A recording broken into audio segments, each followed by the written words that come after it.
Confirm answers होने चाहिए, इसीलिए ज्यादा से ज्यादा ऑब्जेक्टिव कराने की कोशिश में किया हूं, सब्जेक्टिव नहीं। 100-150 क्वेश्चन होंगे लगभग। हम आज के आज इसको रिकैप कर लेंगे। ठीक है, साइकोलॉजी किससे स्टडी करता है? सेल से लेकर के। और फादर ऑफ साइकोलॉजी ये क्वेश्चन नहीं पढ़ाया गया था, लेकिन आप देख लीजिएगा, रॉबर्ट हुक्स होते हैं। रॉबर्ट हुक, इन्होंने एक माइक्रोस्कोप भी बनाया था। ठीक है, रॉबर्ट हुक। ठीक है, तो फादर ऑफ उन्हीं को साइकोलॉजी माना गया। दूसरा है which microscope is commonly used in cytology lab? कौन सा माइक्रोस्कोप साइटोलॉजी लैब में सबसे ज्यादा कॉमनली यूज होता है? तो आपका कौन सा है इसमें? Light microscope. लाइट कौन सा? जो हमारे पास भी अभी है। ठीक है, FNAC stand for fine needle, ये पहला वाला ही सही होगा, फाइन नीडल एस्पिरेशन साइटोलॉजी। हाँ ठीक है, ठीक है, ओके। FNAC मेनली किस लिए किया जाता है? तो डायग्नोस करने के लिए किया जाएगा, है ना, बीमारी का पता करने के लिए, ना कि ट्रीटमेंट, ना सर्जरी, ना वैक्सीनेशन। किसके लिए है? डायग्नोसिस के लिए। FNAC नीडल साइज यूजुअली, ये बहुत जरूरी है, सी वाला ऑप्शन है, 22 गेज होगा ना, कहां पर है? हाँ यही है, 22 से 25 गेज यूज होता है। अब क्वेश्चन ये है कि क्या 25 गेज बड़ा है या 22? तो 22 गेज सबसे मोटा होगा ऐसे।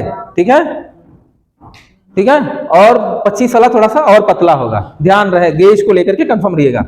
गेज साइज जितना बढ़ता जाएगा वो चीजें और पतली होती जाएंगी, और गेज साइज घटता जाएगा तो चीजें मोटी होती जाएंगी। ठीक है, तो जो नीडल यूज करते हैं 22 से 25 गेज की यूज करते हैं हम लोग फाइन FNAC में।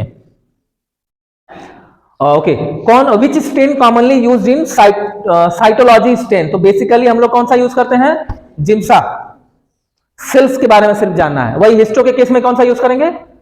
HE यूज करेंगे। Pap stain is mainly used for क्या? किसके लिए pap stain? Cervical cancer screening के लिए। सर्वाइकल कैंसर यानी कि बच्चेदानी के मुंह के कैंसर को लेकर के ये किया जाता है। पैप स्मीयर, ध्यान रखिएगा। कहां गया? हाँ ठीक है, 9 नंबर पढ़ना है ना। ओके, साइटोलॉजी सैंपल, एक मिनट थोड़ा सा और ऊपर कर लेते हैं, एक ही बार 2-3 पढ़ा दिया करें। ठीक है, cytology sample can be obtain. Cytology वाले सैंपल कैसे लिए जा सकते हैं? ब्लड के थ्रू हो सकता है, कोई बॉडी फ्लूइड, कोई स्मीयर, या ऑल ऑफ द अबव, सारे के सारे ना, जहां से भी हमको सेल मिल जाए। सेल सब जगह से मिलते हैं, ब्लड से भी सेल मिल जाएगा, ब्लड कैंसर, है ना। एडवांटेज ऑफ साइटोलॉजी, एक तो ये कॉस्टली तो होता नहीं है, टाइम कंज्यूमिंग, टाइम बचाता है, रैपिड डायग्नोसिस है, रिक्वायर्ड सर्जरी, तो हाँ रैपिड सर्जरी ले लेते हैं, रैपिड डायग्नोसिस ले लेते हैं। ठीक है, हाँ, which is not a body fluid used in cytology? Pleural fluid, ascites fluid, CSF नहीं लेते हैं। CSF भी लेते हैं क्या? अच्छा, बाइल नहीं लेते हैं, ठीक है ठीक है, वो बॉडी फ्लूइड नहीं है वो। हाँ ठीक है ठीक है, बॉडी फ्लूइड नहीं लेते हैं। हाँ, 12 number, FNAC is major surgery. FNAC is a major surgery? नहीं। Minor procedure? नहीं। FNAC है ना, हाँ माइनर प्रोसीजर हो सकता है, हाँ माइनर प्रोसीजर, ठीक है। Cytology help in early detection of cancer, cancer के लिए है। अर्ली डिटेक्शन किसके लिए? साइटोलॉजी, कैंसर के लिए। आंसर यही दे रखा है ना। सेल स्टडीज इन साइटोलॉजी किसका करते हैं हम लोग बेसिकली? ठीक है, which cancer screening uses cytology? Breast cancer, cervical cancer, C वाला है। और cytology reports is based on cell morphology, organ shape, body weight, age. Cell के मार्फोलॉजी को लेके इसलिए तो फिक्स करते हैं ताकि सेल का मार्फोलॉजी बचा रहे और हम लोग उसको माइक्रोस्कोपी में देख सकें।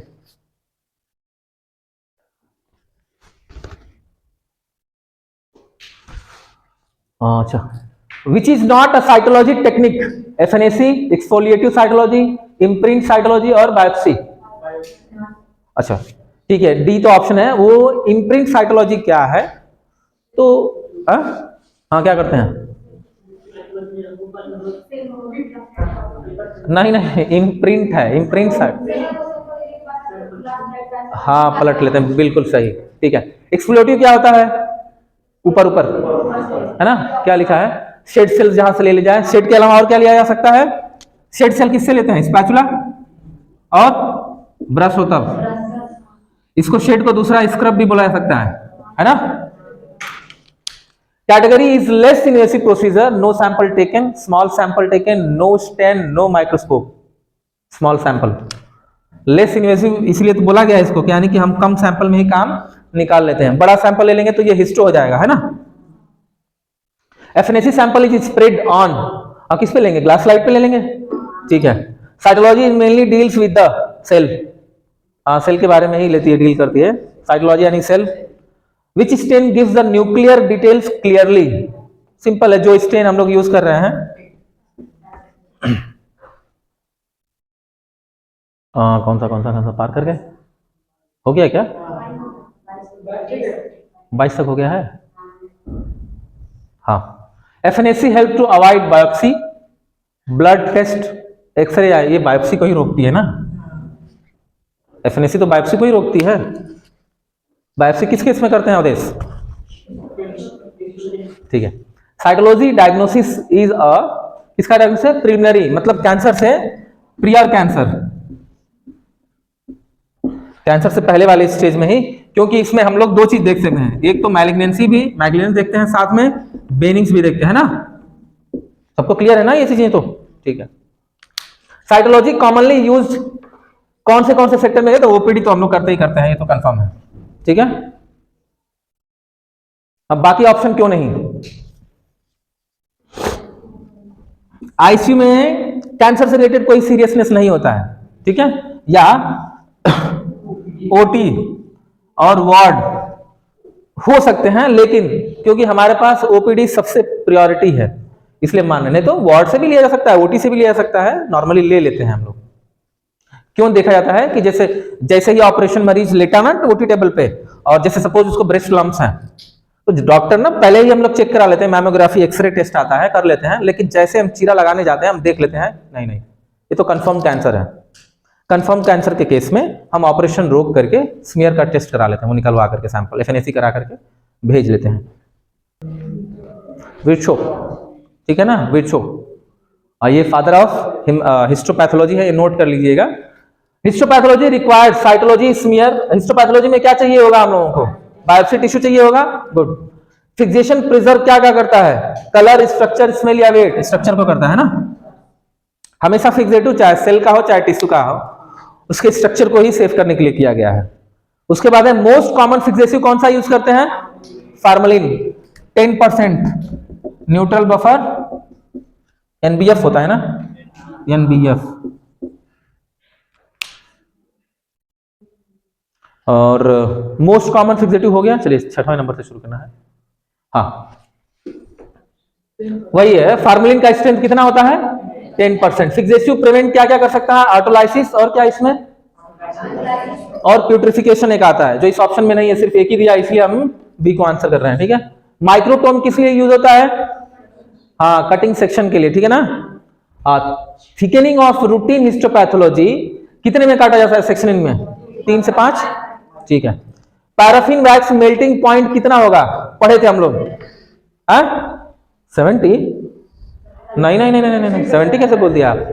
हाँ, अभी जो हमारे पास आता है 64 डिग्री पे चलता है, याद है लैब में गए थे हम लोग तो।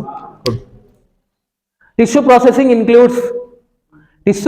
इंक्लूड्स फिक्सेशन नहीं होता है, हाँ फिक्सेशन होता है, dehydration, clearing, all of the above सारे हैं, ठीक है।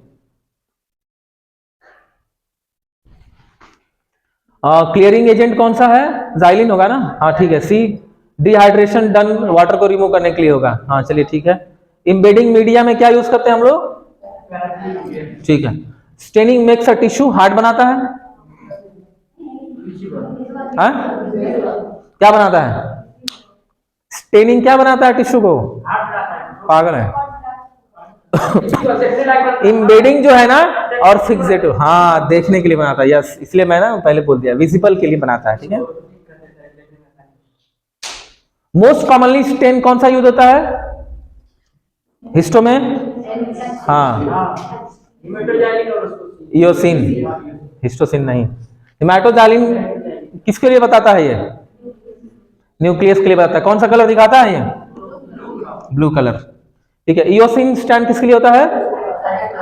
Mounting media is a mounting media, कौन सा होगा? DPX। फुल फॉर्म बताएंगे, हमको भी ना याद नहीं आ रहा बीच वाला वो, नहीं एक्चुअली ना पैराफिन वैक्स है ये, तो यहां तक तो समझ आ रहा है, ये थोड़ा सा डी का मुझे याद नहीं आ रहा है। ये माउंटिंग मीडिया क्या होगी? वहां DPX हो गया। Cover slip place to, cover slip रख देने का मतलब क्या हो गया? हमने स्लाइड को क्या कर दिया? माउंट कर लिया, प्रोटेक्ट सेक्शन या माउंटिंग बोलते हैं उसको। 20 खत्म। 21। बायोप्सी मीन्स, हाँ बायोप्सी का मतलब क्या है, क्या दिया है, टिश्यू रिमूवल, किससे से, ह्यूमन लिविंग से ना, हाँ ये याद रहे। और ऑटोप्सी हो गई तो डेड सेल से या डेड बॉडी से। अब पैथोलॉजी गिव्स, हिस्टोपैथोलॉजी किसका रिजल्ट देती है, प्राइमरी डायग्नोसिस तो नहीं हो सकता, फाइनल डायग्नोसिस देती है, ठीक है ना, हाँ ये फाइनल करती है। अब फर्क समझ में आ रहा है साइटो और हिस्टो का, ठीक है। Frozen section is done for routine study, rapid diagnosis, rapid के लिए होता है, हाँ रैपिड के लिए, ओके। फ्रोजन ना हम बताया नहीं आपको क्योंकि ये जरूरी नहीं था मेरे लिए। अब बहुत सारे ऐसे टेस्ट होते हैं जिसमें उतना बड़ा फिक्स करने की जरूरत नहीं होती, बिना फिक्स किए, बिना स्टेन किए, फ्रोजन में डायरेक्ट उसको इतना कम टेम्परेचर में रख देते हैं तो वैसे ही मांस का टुकड़ा कड़ा हो जाएगा। फ्रोजन का मतलब क्या हो गया, फ्रीज कर लेना, माने कम, एकदम कम टेम्परेचर में उसको इतना कड़क कर देंगे, कड़क हो गया तो हम उसको क्या करेंगे, सेक्शनिंग कर लेंगे, लेजर से सेक्शनिंग कर लेंगे, लेजर से सेक्शनिंग करके और सीधा स्लाइड पे देख लेंगे, वो सारे प्रोसेस खत्म। लेकिन उसमें होता क्या है कि रिजल्ट की थोड़ी सी गड़बड़ी होती है, इसलिए हिस्टो में हम लोग टिश्यू प्रोसेसिंग वाली व्यवस्था करते हैं। Cryostat is used in frozen sectioning, cryostat जो होता है फ्रोजन सेक्शन में यूज करते हैं, फ्रीज करके। क्रायो वाला आता है, टोम, माइक्रोटोम होता है, जैसे माइक्रोटोम है ना वैसे ये भी एक क्रायोस्टेट एक यूज होता है जो उसको सेक्शनिंग करने में काम आता है। Histopathology lab work closely with the radiology, OTC, pharmacy और फिजियोथेरेपी, ओटी के साथ ही काम करते हैं हम लोग, ठीक है ना। हिस्टोपैथोलॉजी किसके साथ क्लोजली काम करते हैं, हाँ क्योंकि ऑपरेशन के बाद ही हमको असली व्यवस्था मिलता है।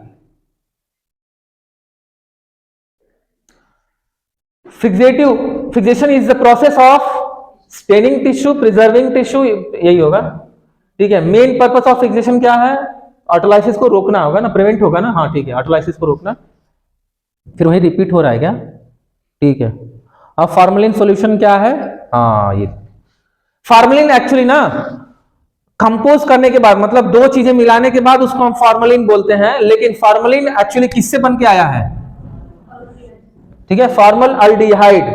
अगर जिसको देखा जाए तो ये क्या है, फॉर्मल, और किस ग्रुप का है, अल्डिहाइड ग्रुप का है, ठीक है ना, हाँ इसीलिए हम इसको फॉर्मल अल्डिहाइड बोलते हैं। ये ग्रुप है और ये केमिकल का नाम है, फॉर्मल है और किस ग्रुप का है, अल्डिहाइड ग्रुप्स का। Ideal fixative should be, ideal fixative का नॉर्मली क्या काम है, तो simple, preserve the morphology, fix क्यों करते हैं नॉर्मली तौर पर, क्वेश्चन ना बना के घुमा के पूछता है बस कि पर्पस ऑफ फिक्सेशन क्या है, या आइडियली मतलब आम तौर पर भी फिक्सेशन क्यों किया जाता है, तो चीजों को प्रिजर्व करने के लिए, किसको, मॉर्फोलॉजीज को। Fixation should be done after processing, after immediate removal, हाँ रिमूवल के बाद ही किया जाता है ना, जब कोई टिश्यू निकाल के हम लोग रख लेते हैं, दिख रहा है नीचे। फिक्सेशन कब किया जाएगा, तो बेसिकली जब हम इमीडिएट रिमूव करेंगे तुरंत कर लेना होता है, रिमूव का बॉडी से कर सकते हो या सर्जरी के बाद कर रहे हो तो कर लेना होता है। वॉल्यूम ऑफ फिक्सेशन कितने टाइम्स होने चाहिए, 10 टाइम्स दे रखा है, वैसे कितने होने चाहिए, अप टू, अगर जो ऐसे लिख देता ना अप टू 20 तो ये सही होता, लेकिन 10 भी ठीक है, ठीक है।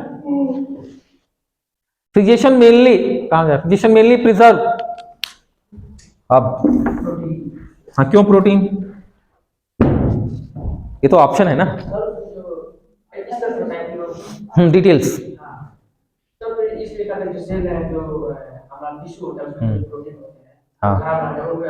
हाँ डीनेचर हो जाना प्रोटीन, हाँ डीनेचर हो जाना ही प्रोटीन का, डीनेचर हो जाना किसका, प्रोटीन का, और इसी को हम लोग को बचाना है। अब प्रोटीन ही क्या है, ओके कैंसर क्या है, तो सिंपल ना, सेल में कैंसर आने का मतलब क्या है, प्रोटीन जरूरत से ज्यादा मात्रा में हो गई है, या जो प्रोटीन हमारे लिए बेनिफिट के तौर पर थी लेकिन अब वो टॉक्सिन में बदल गए, समझ रहे हैं, जहर में बदल गई है, यानी कि उसी प्रोटीन को हम लोग बचा के रखेंगे टेस्ट में देखने के लिए, ठीक है बेसिकली। हाँ alcohol is an example of aldehyde fixation, observe coagulation, ठीक है।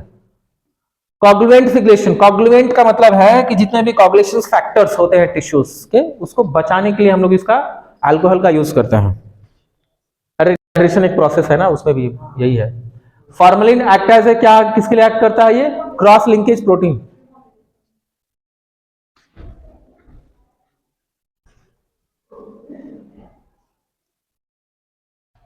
विच फिक्सेसिव प्रिजर्व न्यूक्लियर डिटेल बेस्ट, कौन सा फिक्सेसिव प्रिजर्व करने से न्यूक्लियर का डिटेल्स इजीली देखा जा सकता है, बॉयंस फ्लूइड। न्यूक्लियस की केस तब आती है वैसे तो हमको H एंड E में दिख जाएगा, लेकिन जब सेल्यूलर लेवल पे यानी न्यूक्लियस लेवल पे देखना हो तो बेसिकली हम लोग बॉयंस फ्लूइड का यूज करते हैं। ठीक है, बॉयंस फ्लूइड कंटेन्स क्या क्या उसमें मिलकर के बना होता है, तो बेसिकली पिक्रिक एसिड और फॉर्मेलिन और एसिडिक एसिड, तीन चीजें मिलकर के बॉयंस फ्लूइड बनती है। और पिक्रिक एसिड क्या करती है, ब्लड बैंकिंग में हम लोग पढ़े हैं, और एसिटिक एसिड क्या करती है, ब्लड बैंकिंग में हम लोग पढ़े थे।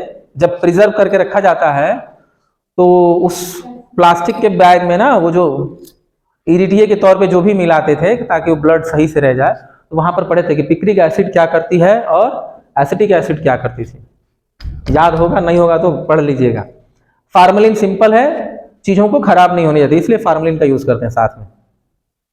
हमारे यहाँ जितने भी मोस्ट ऑफ पैकेजिंग फूड्स हैं सब में फार्मलिन, जैसे मैं ये नहीं कह रहा हूं क्योंकि रिकॉर्ड हो रहा है ये, तो फार्मलिन नहीं डाला जाता है, लेकिन फार्मलिन के ग्रुप्स वाले कुछ केमिकल्स जो एडिबल हो यानी कि खाने योग्य हो, वो चीजें उस प्रिजर्वेटिव फूड्स में डाले जाते हैं। प्रिजर्वेटिव का मतलब है कोई भी रेडीमेड खाना हो, जैसे आजकल क्रीम बनाता है, ऊपर ब्रेड नीचे ब्रेड बीच में क्रीम रहता है, और वो ना उसको प्रॉपरली एयर टाइट पैक करते हैं, तो जो क्रीम जब हम बनाते हैं ना तो क्रीम में ही वही प्रिजर्वेटिव जो बिल्कुल फार्मलिन की तरह होगा वही उसमें मिला देते हैं।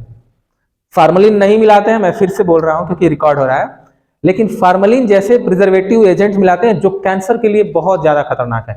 इसीलिए पॉश कंट्रीज में जैसे अमेरिका हो गया, यूएसए, कनाडा, जितने भी हैं, यूके, केसे, जितने भी बड़े बड़े विकसित देश है ना, ये इन सब में कैंसर के पेशेंट सबसे ज्यादा है, खास करके चाइल्ड लेवल पे, पेडिया लेवल पे है। 85% का रिकॉर्ड से आप इंटरनेट से चेक कर सकते हैं। अगर 100 बच्चे हैं उसमें से 85 बच्चों के पास ये प्रॉब्लम्स है। इसके पीछे क्या है कि वहां के लोग रेडीमेड्स पे ज्यादा डिपेंड्स है, ब्रेस्ट फीडिंग नहीं होती है, मदर्स बच्चों को दूध बहुत कम पिलाती हैं, ज्यादातर उनको रेडीमेड पाउडर्स ये सब चीजें जब पिलाती हैं, और वो क्योंकि रेडीमेड्स है तो रेडीमेड बना हुआ है तो उसमें प्रिजर्वेटिव सब एजेंट्स पड़ते हैं, और प्रिजर्वेटिव एजेंट्स डेली आपके आंत में, स्टमक में, फूड ट्यूब्स में, फूड पाइप में, सब जगह वो इकट्ठा होते हैं, और वही एक ऐसा स्टेज आ जाता है क्योंकि बच्चा है उसकी बॉडी वैसे ही सारे ऑर्गन सेंसिटिव होते हैं, तो जाहिर सी बात है वो ज्यादा अगर जो मात्रा में उन्होंने पिला दिया तो कैंसर होने के चांसेस बहुत बढ़ जाते हैं। आप देखिएगा, रिसर्च लेवल पे उठा के देखेंगे जब आप, तो आपको दिखेगा। Fixation prevent putrefaction by killing bacteria. Okay, putrefaction किसको इंडिकेट करता है, बैक्टीरिया को ही, सिंपल है ना, दो चीज था ना, एक का क्या ऑटोलाइसिस था, ऑटोलाइसिस क्या करता है, लाइसोसोम्स को मरने से बचाता है, और प्यूट्रिफिकेशन ये बैक्टीरियल एक्टिविटी को रोक देता है। तो प्यूट्रिफिकेशन क्या है, तो बैक्टीरियल एक्टिविटी को बढ़ाने का काम करता है, मतलब बैक्टीरिया लग गई का मतलब है प्यूट्रिफिकेशन शुरू हो गया। तो प्यूट्रिफिकेशन यानी कि बैक्टीरियल एक्शन शुरू ना हो, इसलिए हम उसको फिक्स कर लेते हैं भाई, सीधी सीधी, ठीक है। ओवर फिक्सेशन में कॉज, अगर जो जरूरत से ज्यादा वाली समय पर उसको फिक्सेशन कर दिए तो क्या होता है, तो सिंपल पुअर स्टेनिंग आएगा, क्योंकि बहुत ज्यादा अमाउंट ऑफ सोख लेगा और इस वजह से टिश्यू के अंदर स्टेनिंग खराब होगी, स्टेनिंग को ऑब्जॉर्व नहीं करेगा। HE में जब उसको डुबाएंगे ना आप, वो ऑब्जॉर्व ही नहीं करेगा, क्योंकि पहले से ऑलरेडी उसके अंदर आपने जो फिक्स किया हुआ है फिक्सेटिव एजेंट पूरी तरह से निकल नहीं पाया है। हाँ, ओवर हार्ड हो गया वो, ये बोल सकते हैं। Under fixation result hard tissue, ठीक है, पहले ही better autolysis. Okay, under fixation, अगर जो ओवर था ये अंडर है, अंडर होगा तो क्या हो जाएगा, ऑटोलाइसिस हो जाएगा।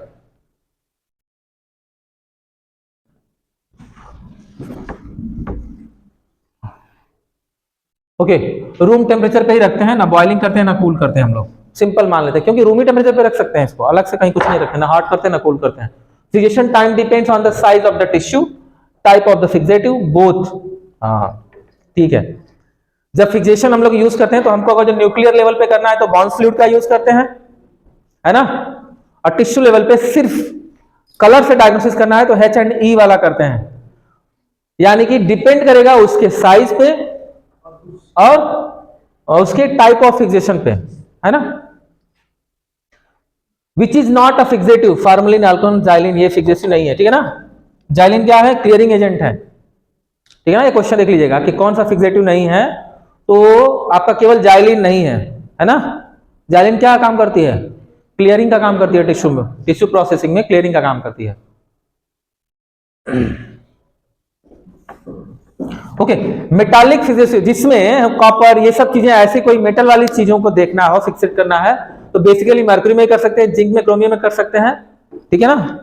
ठीक है, तीनों दे रखा है ना, हाँ ठीक है, ऑल ऑफ द अबव में कर सकते हैं। मेटालिक फिक्सेटिव का मतलब होता है ना कि किसी को आयोन्स के बारे में जानना हो तब, जैसे कॉपर, क्या है ये? मेटल्स ही है सब। Fixative should be penetrate tissue slowly, unevenly, rapidly and evenly. हाँ, रैपिडली और इवनली। रैपिडली का मतलब है, जब हम फिक्सेटिव पढ़ रहे थे ना, तो फिक्सेटिव एजेंट कैसे होने चाहिए, तो बिल्कुल रैपिडली और इवनली होनी चाहिए। रैपिडली का मतलब होता है जल्दी, इवनली का मतलब है ना कि सपोज ये टिश्यू है, तो इसमें ना एक बराबर सभी जगह एकदम एक बराबर में पहुंच जाता है, अंदर तक भी है, ठीक है, मतलब एक बराबर सब जगह फैल जाए, तो उसको क्या बोलते हैं? इवनली बोलते हैं, ठीक है। Cytology smears are commonly fixed in 10% of formalin, 90% of alcohol. ये पढ़े हैं हम लोग, ठीक है ना। तो पैप स्मीयर का जब स्लाइड बना लेते हैं, स्मीयर बनाते हैं, तो तुरंत से किसमें उसको फिक्स करते हैं? हाँ, वो मैं एक डब्बा लेके आया था, याद है, छोटा सा अल्कोहल का, ब्लड स्मीयर बना के फिक्स कर रहे थे अल्कोहल का, उसमें अभी भी रखा हुआ है, वो 95% है। Purpose of acetic acid fixation is to preserve the, okay, acetic acid, चलिए क्वेश्चन आ ही गया। एसिटिक एसिड का काम क्या है? अच्छा, पहले ही दे दिया है क्या? न्यूक्लियस को लेके है। न्यूक्लियस का मतलब है कि उनके सेल्स को, नॉर्मली ब्लड बैंक में भी यही था, एसिटिक एसिड क्या करती थी? सेल को टूटने से रोकती थी, ठीक है। ठीक वैसे ही ये न्यूक्लियस लेवल पे काम करता है, उसको बचा के रखता है। Fixation is a first step होगा, है ना। फिक्सेशन क्या है? फर्स्ट स्टेप ही है। हाँ, क्या दिया इसमें? अरे मैं ये ऑप्शन, हाँ ठीक है, मैं ये देख रहा था, ये कैसे हो गया स्टेटिंग, ठीक है। इनएडिक्वेट फिक्सेशन मेनली इफेक्ट, अगर जो कम मात्रा में फिक्सेटिव यूज करे तो क्या हो सकता है? तो बेसिकली देखा जाए तो स्टेनिंग की क्वालिटी पे प्रभाव उसका पड़ जाएगा। अभी पढ़े थे ना, हार्डन कर देगा, बहुत ज्यादा हार्ड कर देगा तो गड़बड़ हो जाएगा। Universal fixative used to laboratory alcohol, universal में तो फॉर्मल सलाइन वही है, फॉर्मलिन जिसको हम लोग बोलते हैं। हाँ क्या रह गया? टिश्यू प्रोसेसिंग से है। Tissue processing done, tissue processing क्यों किया जाता है? नहीं, क्या क्वेश्चन है? Tissue processing is done after, मतलब टिश्यू प्रोसेसिंग किसके बाद किया जाता है? यानी कि पहले हम लोग करते क्या है? फिक्स करते हैं, उसी के बाद तो टिश्यू प्रोसेसिंग आता है। Main aims of the tissue processing is to colour the tissue, नहीं, हार्डन टिश्यू फॉर सेक्शनिंग, ठीक है, बी है। First step of tissue processing, पहला स्टेप कौन सा होगा टिश्यू प्रोसेसिंग में? डिहाइड्रेशन।